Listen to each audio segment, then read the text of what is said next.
Movie के शुरू में हमें एक प्रेग्नेंट औरत दिखाई जाती है। इस औरत का नाम नतालिया होता है और तब इसकी डिलीवरी का टाइम भी आ चुका होता है और इस वक्त नतालिया की माँ अलीना भी इसके साथ होती है। नतालिया की तबीयत खराब होना शुरू हो जाती है और इसकी माँ इसे फौरन हॉस्पिटल ले जाती है, लेकिन रात काफी हो चुकी होती है, इसलिए हॉस्पिटल में ज्यादा डॉक्टर्स मौजूद नहीं होते। लेकिन वहाँ पर एक नर्स होती है जो उसकी डिलीवरी कर देती है और नतालिया का बच्चा पैदा हो जाता है। लेकिन सब इस बच्चे को देखकर हैरान और परेशान हो जाते हैं, क्योंकि इन लोगों को इस चीज पर यकीन नहीं आ रहा था जो वो देख रहे थे, क्योंकि बच्चा पैदा होते ही हवा में उड़ना शुरू हो जाता है। नतालिया भी ये देखकर काफी हैरान हो जाती है और वो अपनी माँ को कहती है कि हमारे यहाँ एक एंजल बच्चे की पैदाइश हुई है। लेकिन नतालिया की माँ एक समझदार और एक्सपीरियंस्ड लेडी होती है। वो फौरन समझ जाती है कि बच्चा एबनॉर्मल है और ऐसा ही होता है क्योंकि वो बच्चा विदाउट ग्रेविटी पैदा होता है। वो लोग काफी गैर महफूज होते हैं और फौरन हॉस्पिटल को छोड़कर चले जाते हैं, जबकि नर्स उन्हें काफी समझा रही होती है कि अभी इनके जाने का टाइम नहीं हुआ। लेकिन वो उसकी बात नहीं मानते और वो अपने घर पर आ जाते हैं। जब वो लोग घर आ जाते हैं तब नतालिया की माँ से एक अजीबोगरीब सवाल पूछती है। वो पूछती है कि तुम याद करो इस बच्चे का बाप कौन है, लेकिन नतालिया को याद ही नहीं आ रहा होता कि इस बच्चे का बाप कौन है। इसकी माँ इसे बताती है ये कोई नॉर्मल बच्चा नहीं है और इस बात को हमें राज रखना है। अगर इस बात का किसी को पता चल गया तो हमें कई मुसीबतों का सामना करना पड़ सकता है। फिर वो बच्चे का नाम सिलेक्ट करते हैं, तब उसका नाम ऑस्कर रख दिया जाता है और ऑस्कर सच में नॉर्मल बच्चा नहीं था, इसे संभालना काफी मुश्किल था। जब वो लोग इसे अकेला छोड़ते थे तो वो छत से ही चिपक जाता था और देर तक वहीं चिपका रहता था। ये देखकर इसकी नानी इसके लिए काफी बेड्स बनाती थी ताकि वो जमीन पर ही रहे। छत को भी वो लोग काफी हल्का और नरम बना देते हैं ताकि बच्चे को चोट ना लगे, क्योंकि इन लोगों को इस बात का डर था कि अगर उन्होंने इसे बाहर अकेला छोड़ दिया तो वो हवा में उड़ जाएगा, स्पेस में कहीं चला जाएगा। तभी वो लोग ऑस्कर के लिए काफी कॉन्शियस होते हैं और इसकी नानी और इसकी माँ इसका काफी ख्याल रखती हैं। वक्त के साथ साथ ऑस्कर बड़ा होना शुरू हो जाता है, लेकिन वो घर पर ही रहता है और उसकी नानी उसे बाहर जाने नहीं देती थी। घर रहकर वो ज्यादातर टीवी पर सुपरमैन वाले कार्टून देखा करता था और खुद भी ये ख्याल किया करता था कि वो एक सुपर हीरो है। ऑस्कर कई दफा अपनी माँ नतालिया से पूछता है कि वो लोग उसे बाहर जाने क्यों नहीं देते, लेकिन वो इसकी बात को इग्नोर कर देते हैं। ऑस्कर खिड़की से बाहर कई दफा लोगों को देखता रहता था और अपने जैसे बच्चों को भी स्कूल जाते देखा करता था और हसद भरी निगाहों से बाहर खेलते हुए बच्चों को देखता था। आजाद जिंदगी को बहुत ज्यादा मिस किया करता था और वो सोचता था कि शायद वो भी हमेशा के लिए यहाँ कैद ही रह जाएगा या बाहर जा भी पाएगा। फिर एक दिन ऑस्कर घर की इस कैद से तंग आकर खिड़की से बाहर जाने की कोशिश करता है, लेकिन उसकी नानी उसको देख लेती है और वो काफी गुस्से में आ जाती है। ये वाकया देखने के बाद उसकी नानी सारी विंडोज को सील कर देती है और ऑस्कर को समझाती है कि वो कभी भी इस घर से बाहर नहीं जाएगा, ना ही इन बच्चों की तरह जो स्कूल जाते हैं, और वो घर पर ही रहकर पढ़ेगा। ये सुनकर ऑस्कर की माँ काफी गुस्से में आ जाती है और कहती है कि कब तक हम इसको इस कैद खाने में रखेंगे,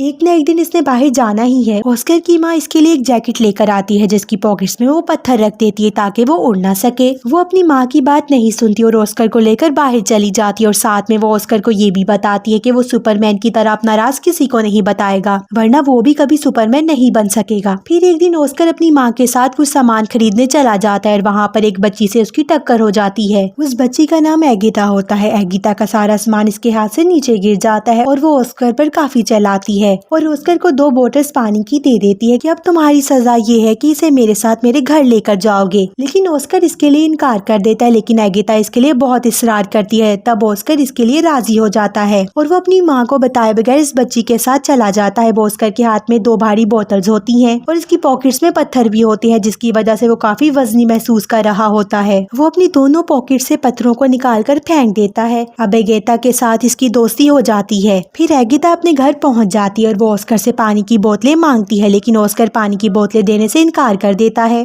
क्योंकि उसे पता होता है अगर इसने ये पानी की बोतलें इसे दे दी तो वो हवा में उड़ जाएगा। क्योंकि एगिता नासमझ होती है और वो ऑस्कर से बोतलें छीन लेती है। जैसे ही वो ऑस्कर से बोतलें लेती है वो हवा में उड़ जाता है। वो जगह चारों तरफ से काफी बंद होती है, इसलिए ऑस्कर ज्यादा ऊंचा नहीं उड़ता। एगिता ये देखकर काफी हैरान हो जाती है और वो चिल्लाकर इसे सुपरमैन कहती है। ऑस्कर इससे मदद मांगता है। ये सुनकर एगिता फौरन अपने कमरे में जाती है और ये अपना एक पिंक रंग का बैग उठाकर लाती है जो पत्थरों से भरा होता है और इनका आइडिया ये था कि इन पत्थरों को वो अपनी पॉकेट्स में रखेगा, जो कि एक अच्छा आइडिया था। इनका ये प्लान अच्छा साबित होता है और ऑस्कर नीचे आ जाता है। फिर इनकी गहरी दोस्ती हो जाती है। फिर ऑस्कर एगिता को कहता है कि तुम वादा करो कि इस बात को खुफिया रखोगी और किसी को नहीं बताओगी। दूसरी तरफ ऑस्कर के गायब होने की वजह से उसकी माँ और उसकी नानी काफी परेशान होती हैं। इसे काफी ढूंढने की कोशिश करती हैं। वो ये सोच लेती है कि शायद वो हवा में उड़ गया है, क्योंकि जो पत्थर उसकी माँ ने उसकी पॉकेट में रखे होते हैं वो उन्हें जमीन पर पड़े हुए मिलते मिलते हैं। फिर ऑस्कर उसी बैग के साथ जो अगेता ने उसे दिया था लेकर घर आ जाता है और अपनी माँ को अगेता के बारे में सब कुछ बताता है। फिर इसकी माँ इससे पूछती है कि कहीं तुमने अपना राज उसे तो नहीं बता दिया, लेकिन वो अपनी माँ से झूठ बोल देता है कि नहीं, मैंने उसे कुछ नहीं बताया। फिर ऑस्कर और अगेता एक दूसरे से कई दिनों तक मिलते रहते हैं। फिर एक दिन ऑस्कर की माँ को इस बात का पता चल जाता है कि अगेता इस राज के बारे में जानती है। फिर इसी दिन के बाद इसकी माँ अगेता से मिलने नहीं देती, जबकि अगेता कई मर्तबा ऑस्कर के घर पर इससे मिलने आती है, लेकिन नतालिया उसे दरवाजे से ही भेज देती है और इन लोगों के आसपास के लोग उन्हें मशकूक निगाहों से देखने लगते हैं, क्योंकि उन्हें ऐसा लग रहा था कि शायद ऑस्कर की माँ और नानी उसके साथ बुरा सलूक करती हैं। तभी वो इसको घर से बाहर ज्यादा नहीं आने देती और वो स्कूल भी नहीं जाता। इसके बारे में वो लोग पुलिस को बता देते हैं। फिर अगले ही दिन उनके घर पे पुलिस आ जाती है और उन लोगों को वार्न करती है कि वो ऑस्कर को कल से स्कूल भेजे, और मजबूरन इन लोगों को ऑस्कर को स्कूल भेजना पड़ा। ऑस्कर की माँ इसके साथ स्कूल जाती है और उन्हें इस बात का भी ख्याल आ जाता है कि ऑस्कर एक नॉर्मल लाइफ नहीं जी सकता। फिर वो ऑस्कर को लेकर आती है और इनकी आंखें आंसुओं से भर जाती हैं। इसकी माँ इस सारी बात को समझ जाती है और वो घर छोड़ने का फैसला करती है। फिर वो अपने घर को छोड़कर बहुत दूर एक जगह पर रहने लगते हैं। काफी साल गुजर चुके होते हैं। ऑस्कर भी जवान हो जाता है। उसकी माँ काफी बूढ़ी हो चुकी थी और उसकी नानी की मौत हो जाती है। ऑस्कर के पास अब तक वो बैग होता है जो अगेता ने उसे दिया होता है। इस बैग को वो अपने से कभी दूर नहीं करता, हत्ता कि वो रात को सोते वक्त भी वो उसे अपने साथ लेकर सोता था। लेकिन आज तक इसका लाइफस्टाइल जीने का वही तरीका होता है, वो घर पर रहकर ही जिंदगी गुजारता है। इसकी जिंदगी सिगरेट पर चल रही होती है। ऑस्कर की माँ और वो एक दूसरे का बहुत ख्याल रखते हैं। ऑस्कर अपनी जिंदगी से तंग आ गया था। इस राज को छुपाते हुए वो काफी तंग आ चुका था। फिर वो सोचता है कि अगर इसका दुनिया को पता चल गया तो वो थोड़े ही वक्त में मशहूर हो जाएगा, जैसे उसका आइडियल सुपरमैन, और इसके ऊपर बहुत सारी किताबें लिखी जाएंगी। लेकिन इसकी माँ ऐसा कुछ नहीं चाहती। इसकी माँ इसे समझाती है कि ऐसा कुछ ना होगा, क्योंकि उसकी माँ को ऐसा लगता था कि अगर दुनिया को इसका राज पता चल गया तो वो इसे खो देंगे। तो वो अपनी माँ की खातिर सब्र कर लेता है, लेकिन फिर इसका सब्र खत्म होना शुरू हो जाता है। वो एक दिन अपनी माँ को बगैर बताए घर से चला जाता है। फिर वो एक मैजिक शो में चला जाता है जहाँ लोगों के टैलेंट को दिखाया जाता था, और वो पहली मर्तबा अपने टैलेंट को दिखाने वहाँ पर आ चुका था। फिर उसी रात वो शो हिट हो जाता है और उसकी माँ भी ये शो देख लेती है। इस मामले में ऑस्कर की मदर बेबस हो चुकी थी और काफी लोग ऑस्कर को टीवी पर देख चुके होते हैं और वो मशहूर भी हो चुका होता है। फिर वो अगले दिन एक आदमी जिसका नाम डेविड होता है उससे मिलता है। असल में वो आदमी कॉन्टेक्ट एजेंट होता है। वो ऑस्कर को कहता है कि मैं तुम्हारे मशहूर होने में मदद कर सकता हूँ, हम बहुत बड़े बड़े शो ऑर्गेनाइज करेंगे जिससे तुम मशहूर हो जाओगे। फिर वो ऑस्कर को बहुत बड़ा घर दे देता है यहाँ पर वो रह सके, और इससे कॉन्ट्रैक्ट पर साइन भी करवा लेता है, क्योंकि ऑस्कर भी मशहूर होना चाहता था। वो मिलकर बहुत बड़े बड़े शो में जाकर अपनी परफॉर्मेंस दिखाते हैं और रातों रात ऑस्कर भी एक मशहूर पर्सनैलिटी बन जाता है। और बाद में ऑस्कर को नाम दिया जाता है द मैन विदाउट ग्रेविटी। वो लोग अपने काम में काफी एंजॉय कर चुके होते हैं और उन्होंने काफी पैसा भी कमा लिया होता है। लेकिन फिर एक दिन ऑस्कर को इस बात का एहसास होता है कि वो जो ख्वाब उसने बचपन में देखा था सुपरमैन बनने का, वो सुपर हीरो नहीं है, बल्कि वो एक कठपुतली बन चुका है जिसे लोग अपनी एंजॉयमेंट के लिए इस्तेमाल करते हैं। कभी तो लोग उसे फोटोशूट में बुलाते हैं और कभी किसी मैजिक शो में। फिर आहिस्ता आहिस्ता इसे ये सब कुछ नापसंद होने लगता है। हालांकि इसके ऊपर बहुत सारी किताबें लिखी जाती हैं, बहुत सारे मैगजीन छपते हैं और कुछ ऐसी डॉक्यूमेंट्रीज जिनमें इसकी माँ और नानी को काफी बुरा दिखाया जाता है, जो ऑस्कर को काफी बुरा लगता है। फिर एक आखिरी शो होता है जिसमें इसे एंजल का कॉस्ट्यूम पहनाया जाता है, जो इसे बहुत बुरा लगता है। वो कहता है कि मैं कोई एंजल नहीं हूँ। इसे काफी गुस्सा आता है और वो शो में ही लोगों को बुरा भला कहना शुरू कर देता है। फिर वो अपनी माँ को कहता है कि वो ये सब कुछ छोड़ने का फैसला कर चुका है। फिर वो अपने एजेंट को कहता है कि बस मेरा काम यहीं तक था, मुझे अब मशहूर रहना नहीं है और वो मजीद ये काम नहीं करेगा। इसका एजेंट से समझाता है कि तुम इसे ऐसे नहीं छोड़ सकते, लेकिन ऑस्कर इस सबसे तंग आ चुका था। वो कहता है कि तुम लोगों को जाकर ये कह दो द मैन विदाउट ग्रेविटी मर चुका है या हवा में कहीं उड़कर चला गया है। फिर वो अपनी माँ को भी गुड बाय कह देता है, क्योंकि वो एक अलग जिंदगी जीना चाहता था। और अगले दिन न्यूज पर ये खबर आ जाती है कि द मैन विदाउट ग्रेविटी मर चुका है और बहुत से लोग इस पर तरह तरह के क्लेम करते हैं। और अब ऑस्कर की माँ अकेला रहना शुरू हो जाती है और कई विजिटर इसके घर पर इसका पूछने के लिए आते हैं, लेकिन इसकी माँ इसके बारे में कुछ भी नहीं बताती। और फिर काफी साल गुजर जाते हैं। फिर ऑस्कर की माँ भी मर जाती है, लेकिन ऑस्कर अभी तक जिंदा था। वो एक अलग लाइफस्टाइल से अपनी जिंदगी गुजार रहा था। इसने काफी बड़ी दाढ़ी रख ली थी और व्हील चेयर पर रहता था ताकि इस दुनिया को इसके सीक्रेट का कभी पता न चल सके। वो अपना नाम भी बदल चुका और एक होटल में रिसेप्शनिस्ट की जॉब करने लगा था, पर लोग इसके साथ काफी अच्छा बर्ताव करते थे। और एक दिन इसके बचपन की दोस्त अगेता इससे मिलती है। वो ऑस्कर को इसके पिंक बैग की वजह से पहचान लेती है, जो आज भी ऑस्कर के साथ था, जो बचपन में उसने इसको दिया था, और बैग की वजह से वो स्पेन पर रहा था। इसकी शादी भी नहीं हुई थी। दोनों एक दूसरे से मिलकर काफी खुश हो जाते हैं, लेकिन अगेता अपनी जिंदगी से मुतमिन नहीं थी, क्योंकि अब अगेता का किरदार अच्छा नहीं रहा। इसका मकसद सिर्फ पैसे कमाना बन गया था। वो काफी मर्तबा कई मेल्स के साथ इसके होटल में आया करती थी जहाँ पर ऑस्कर था, जिसे देखकर ऑस्कर को बहुत बुरा लगता था। ऑस्कर कई मर्तबा अपने दिल की बात एगिता के सामने जाहिर करता रहता था, लेकिन वो काफी बदल चुकी होती और इसकी बातों को इग्नोर कर देती है। इस बात से साफ जाहिर होता है कि ऑस्कर ने अभी तक इसे अपने दिल से नहीं निकाला था। एगिता के बदलने की वजह ये थी क्योंकि इसने काफी दुखों में जिंदगी गुजारी थी और ऑस्कर भी इसे छोड़कर चला गया था। फिर वक्त के साथ साथ वो एक दूसरे को समझ लेते हैं और दोनों शादी कर लेते हैं और फिर इस घर में रहना शुरू कर देते हैं जहाँ पर वो बचपन में रहा करते थे, और यहीं पर ये मूवी खत्म हो जाती है।